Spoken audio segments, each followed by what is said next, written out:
ایک صاحب نے سوال کیا ہے کہ حضور پاک فرض نماز کے علاوہ پانچوں وقت کتنی رکعت نمازیں پڑھتے تھے، یعنی ایک مسلمان کو فرض نماز کے علاوہ کتنی سنت نماز کم از کم پانچوں وقت پڑھنا چاہیے۔ اللہ آپ کو جزائے خیر دے۔ اللہ کے رسول صلی اللہ علیہ وسلم سے تقریباً فجر کے وقت فجر کی فرض نماز سے پہلے 2 رکعت ہے، اور اسی طرح ظہر کے اندر شروع میں 4 رکعت ہیں یا 2 رکعت ہے، 2 رکعت بھی پڑھ سکتے ہیں، 4 رکعت بھی پڑھ سکتے ہیں، اور فرض نماز کے بعد 2 رکعت یہ سنت ہے جو سنت موقدہ ہے، اللہ کے نبی ثابت ہے۔ عصر کے پہلے غیر موقدہ سنتیں ہیں، بہرحال 4 رکعت وہ پڑھنا چاہیں تو پڑھ لیں، لیکن وہ موقدہ نہیں ہیں۔ اسی طرح سے مغرب سے پہلے 2 رکعت ہے، اگر پڑھنا چاہیں تو پڑھیں، نہ پڑھنا چاہیں تو نہ پڑھیں، لیکن مغرب کے بعد 2 رکعت سنت موقدہ ہے، یہ اللہ کے نبی پڑھا کرتے تھے۔ عشاء کے بعد بھی 2 رکعت سنت موقدہ ہے، تو عشاء میں 2 رکعت، مغرب کے بعد 2 رکعت، اسی طرح ظہر کے بعد 2 رکعت، اور ظہر سے پہلے 2 رکعت یا 4 رکعت، اور اسی طرح سے فجر میں 2 رکعت پہلے۔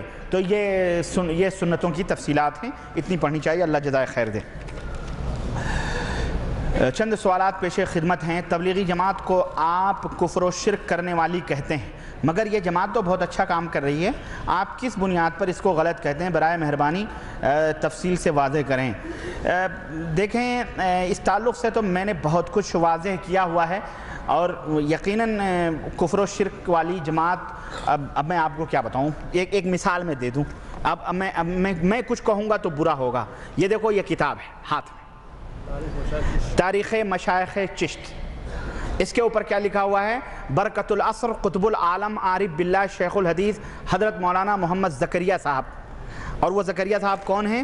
جن کی کتاب یہ فضائل اعمال، فضائل صدقات ہے نا، یہ سب میں لے کے چلتا ہوں، مجھے پتا تھا آج پوچھا جاؤں گا میں، یہ فضائل اعمال یہ سب ہے، مجھے پتا ہے، سمجھ رہے ہیں؟ یہ کتاب ہے۔ اچھا جناب علی، آئیے اس کے حوالے سے میں ایک مثال دیتا ہوں، میں زیادہ نہیں۔ کہتے ہیں نا کہ باپ، یعنی اگر کسی کے خاندان کو دیکھنا ہو تو باپ کو دیکھ لو، پتہ چل جائے گا، ہے کہ نہیں؟ تو جناب علی یہ دیکھو، زکریا صاحب باپ ہیں تبلیغی جماعت کے، ان کتابوں کو جو بانٹے ہوئے ہیں، ان کا عقیدہ میں بتاؤں۔ یہ دیکھو، اللہ آپ کو بھلا کرے، یہ کہتے ہیں، کہاں ہے بھائی؟ یہ دیکھو صفحہ نمبر 234 ہے نا، جس کو یقین نہ آئے وہ آ کے بعد میں دیکھ لے گا۔ کہتے ہیں کہ حافظ محمد ضامن شہید، انہوں نے مجمع عام میں اپنا خلیفہ بنایا اور ہم لوگوں کو بھی مجاز کیا۔ اس کے بعد حضرت بیمار ہوئے، آپ نے فرمایا مجھے میرے وطن جھنجھانا لے چلو۔ جب لوہاری سے آپ کی پالکی تھانہ بھون پہنچی تو میانہ مسجد کے پاس ٹھہرایا۔ حاجی امداد اللہ مہاجر مکی، جو پورے رشید احمد گنگوئی، اشرف علی صاحب تھانوی، قاسم نانوتوی، ان سب کے پیر اعلیٰ حضرت ہیں، یہ ان کا بیان زکریا صاحب نوٹ کر رہے ہیں، کیونکہ ان کے پیر حافظ محمد ضامن شہید تھے، ان کا واقعہ ذکر کر رہے ہیں حاجی امداد اللہ مہاجر مکی کے حوالے سے۔ تو حاجی صاحب جو تھے وہ اکیلے تھے، انہوں نے حضرت کی چارپائی پکڑ کر کے کہنے لگے کہ جب حضرت نے فرمایا کہ اب تو میرا پیام سفر آخرت آ گیا ہے، اب میں مرنے والا ہوں، تو حضرت نے ان کی پالکی پکڑ کر حضرت رونے لگے۔ حضرت حاجی امداد اللہ مہاجر مکی جو پیر ہیں وہ رونے لگے، تو حضرت نے تسلی دی، فرمایا فقیر مرتا نہیں بلکہ ایک مکان سے دوسرے مکان میں انتقال کرتا ہے۔ فقیر کی قبر سے وہی فائدہ ہوگا جو ظاہری زندگی میں ہوتا تھا۔ سنو، یہ قبروں کے پجاری تم سمجھتے ہو بیچارے وہ خان صاحب لوگ ہیں بریلی شریف کے؟ ارے یہ شیخ لوگ بھی ہیں، یہ شیخ صدیقی لوگ ہیں، ادھر خان صاحب ہیں، ادھر شیخ لوگ ہیں۔ خان اور شیخ اور پٹھان کی لڑائی ہے یہ بیچ میں، اور کچھ نہیں، یہ دونوں سب ایک ہیں۔ سنو آگے کہتے ہیں، بہرحال وہ مر گئے، دفن کرور دیا گیا۔ یہ عقیدہ بتلایا جا رہا ہے کہ جو بزرگ ہوتے ہیں، جو زندگی میں فائدہ ہوتا ہے وہی بولو مرنے کے بعد میں بولو۔ یہ امام ابو حنیفہ کا عقیدہ تھا۔ امام ابو حنیفہ رحمۃ اللہ علیہ قبر سے گزرے، ایک آدمی روز چلا رہا تھا، کہنے لگے ہیں تو کیا کر رہا ہے؟ کہا میں برسوں سے اس قبر والے کے پاس آ کے فریاد کرتا ہوں اور کچھ مانگتا ہوں، یہ کہا اس نے کچھ سنی؟ کہا نہیں۔ کہنے لگے تو ماتھا رگڑ رگڑ کے مر جائے گا، یہ تیری بات قیامت تک نہیں سن سکتا ہے۔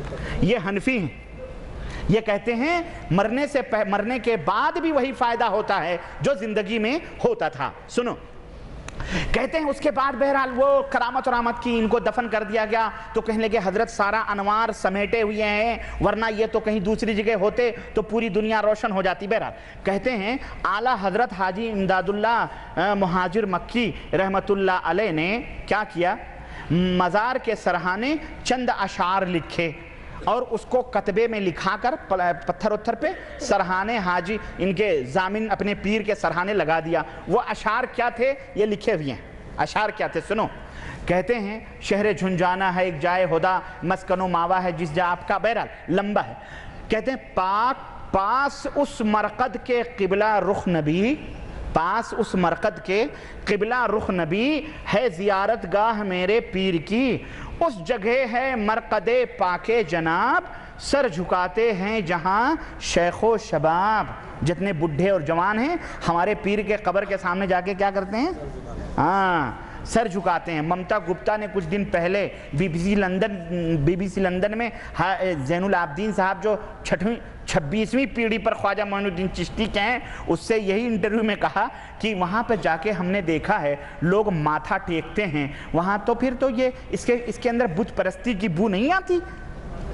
تو کہا نہیں، یہ تو ایسے ہی ہے جیسے گرو دکشنا لیتے ہیں، ہندو لوگ اپنے گروؤں اور سادھوؤں کے پیروں کو چھوتے ہیں، گرو دکشنا لیتے ہیں، ایسے بھی ہم لوگ جا کے مزاروں کو گرو دکشنا لیتے ہیں، وہاں بھی جا کے سروں کو جھکاتے ہیں۔ یہ دیکھیں کس طرح سے وہاں میرے پاس وہ ریکارڈ موجود ہے اور لوگوں نے سنا ہوگا۔ B B C London Mamta Gupta بہت چبھتے ہوئے سوالات کرتی ہے اور لا کے اینڈ پہ چھوڑتی ہے اس طرح سے، شیعہ تک انہوں نے کہلوایا یہ شیعہ ہے، کہلوایا ہے اس نے، اور وہ سے ریکارڈنگ موجود ہے، میں دکھاؤں گا۔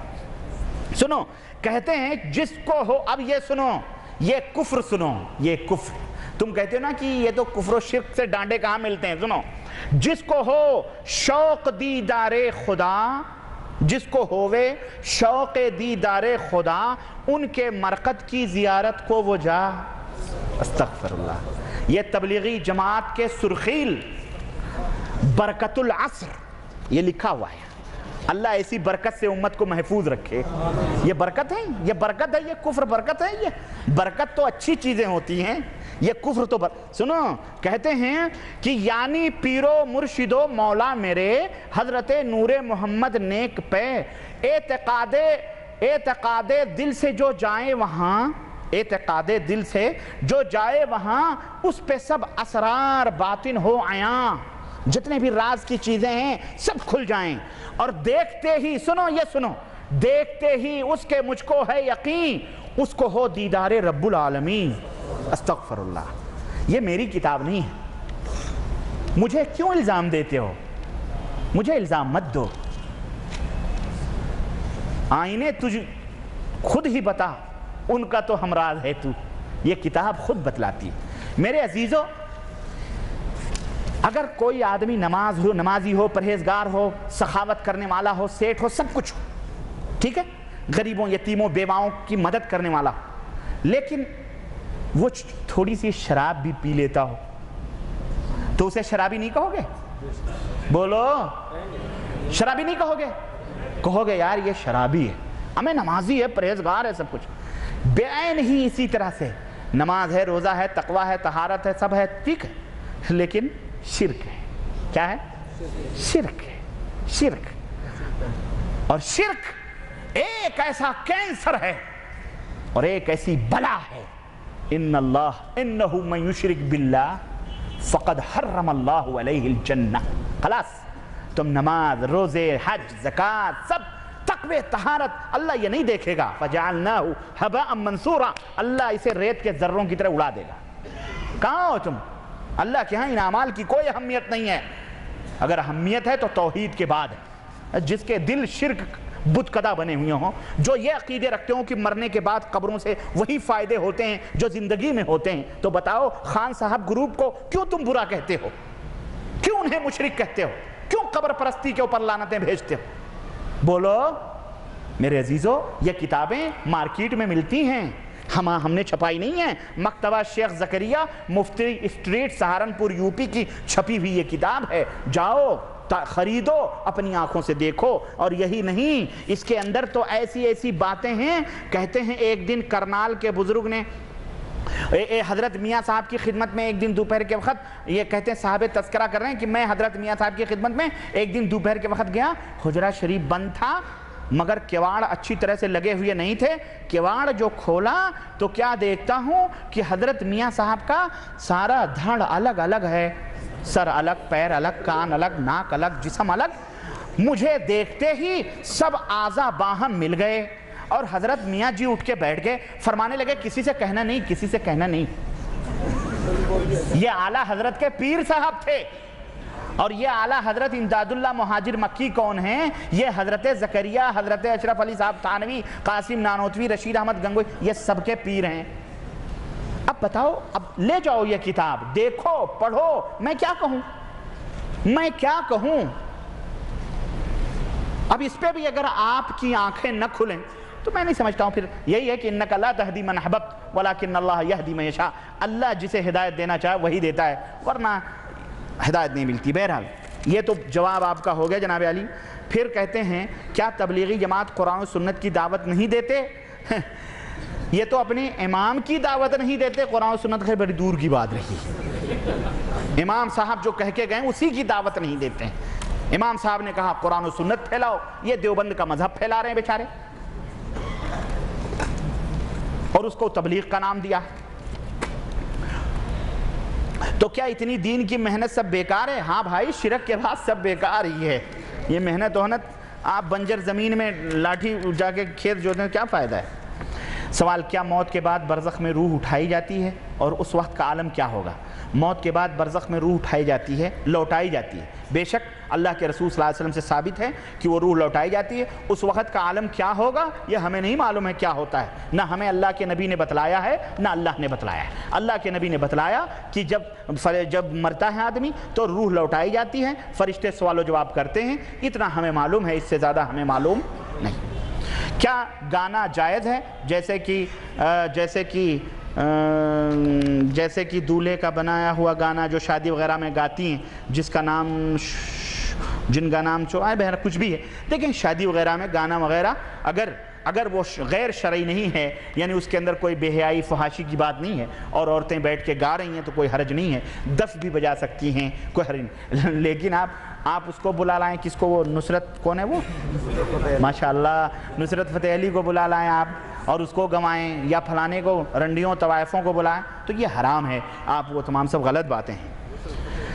جب کسی گھر میں کسی فرد کا انتقال ہو جاتا ہے تو لوگ 4 دن پر چہارم کرتے ہیں، 40ویں کرتے ہیں، کیا یہ صحیح ہے؟ نہیں، یہ نبی کریم صلی اللہ علیہ وسلم سے ثابت نہیں ہے اور نہ ہی امام ابو حنیفہ رحمۃ اللہ علیہ سے ثابت ہے۔ اگر حنفی ہیں تو ان کو چھوڑ دینا چاہیے کیونکہ امام صاحب سے ثابت نہیں ہے۔ سوال، جیسا کہ بہت سے لڑکے لڑکی کی شادی ہوتی ہے، اسی دوران کسی لڑکی کو حیض شروع ہو جائے تو کیا اس حالت میں نکاح پڑھایا جا سکتا ہے یا نہیں؟ مہربانی کر کے ہمیں حدیث کی روشنی میں بتائیں۔ دیکھیں، نکاح پڑھایا جا سکتا ہے، کوئی حرج نہیں، البتہ ایسی صورت میں وہ شوہر اپنی بیوی سے قریب نہیں ہوگا، جمع نہیں کرے گا، کیونکہ یہ حرام ہے۔ اللہ کے رسول صلی اللہ علیہ وسلم نے منع فرمایا، خود اللہ نے بھی منع فرمایا۔ ایک شخص ہے جو کہ پڑھا لکھا ہے اور وہ اللہ تعالیٰ کو گالی دیتا ہے تو اس پر کیا کفارہ ہوگا؟ اگر وہ اللہ کو گالی دیتا ہے تو بھائی اس کو اللہ سے توبہ کرنا چاہیے، وہ مرتد ہے، پھر وہ تو کافر ہے، اس کو توبہ کہ یہاں تو نبی کو کوئی توہین کر دے تو وہ کافر ہو جاتا ہے، وہ تو اللہ کو گالی دے رہا ہے، تو بہرحال اس کو توبہ کرنا چاہیے اور اس کو صحیح ایمان کی اپنے تجدید کرنی چاہیے۔ جب آدمی فوت ہو جاتا ہے تو اس کے لیے ہاتھ اٹھا کر دعا کرنا جائز ہے کہ نہیں؟ بے شک جائز ہے، کوئی حرج نہیں ہے اس میں، آپ ہاتھ اٹھا کے دعا کریں، ایسے بھی دعا کریں، کوئی حرج نہیں۔ اس مسئلے کا قرآن و حدیث کی روشنی میں جواب دیں۔ کیا رجب کے کنڈوں کی دعوت میں جانا چاہیے جو بالکل بدعت ہیں؟ ہرگز نہیں جانا چاہیے، کیونکہ یہ سب جو ہے یہ جعفر صادق کے کنڈے بھرے جاتے ہیں اور یہ نام جعفر صادق کا قطعاً اس کا اسلام سے کوئی رشتہ اور تعلق نہیں ہے، بلکہ یہ جو ہے نا ستیہ نارائن کی جو کتھا ہوتی ہے ہندوؤں کے اندر، وہی ستیہ نارائن کی طرح انہوں نے بھی بنایا ہوا ہے، تو یہ تمام سب بدعت اور کافروں سے مشابہت ہے، اس لیے اس کے کھانے ہونے میں شریک نہیں ہونا چاہیے اور نہ ہی اس میں حاضر ہونا چاہیے۔ قرآن میرا ایک دوست ہے، فرض نماز کے بعد ہمیشہ سنت نماز نہیں ادا کرتا ہے، مگر مسجد میں بیکار بیٹھا رہتا ہے اور اس کے پاس وقت بھی رہتا ہے مگر سنت نہیں پڑھتا، تو اس کے لیے کیا حکم ہے؟ اسے آپ نصیحت کریں کہ تو سنتوں کو ادا کر لے، اس کے بعد فرصت سے بیٹھ، بہرحال وہ غلط کر رہا ہے، سمجھ رہے ہیں، اور اگر وہ برابر چھوڑ رہا ہے تو وہ گنہگار ہے۔ امام